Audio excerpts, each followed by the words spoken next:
Hello everybody, welcome back to our channel.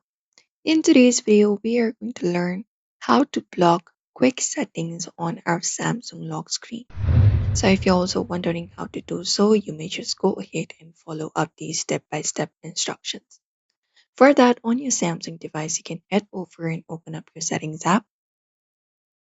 And once you access the settings of your Samsung device, you may just scroll down and find the option for lock screen and tap on it.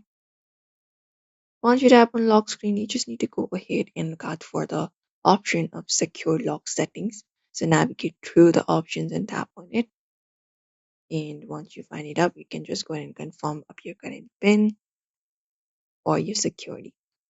Once you do so here, you can just go over and find the option for lock network and security option and toggle the option on. So this option right here, if this option is turned off, you can tap on it in order to turn it on. And once you do so, when you lock your phone and swipe down on the lock screen uh, to see that you can no longer make changes to settings like Wi-Fi or mobile data without unlocking first. And that is how you block your quick settings on Samsung lock screen. So therefore, that is it, guys. If you also want to do so, you may follow up these instructions for that. Do not forget to give this video a like and also subscribe for more tips and tutorials.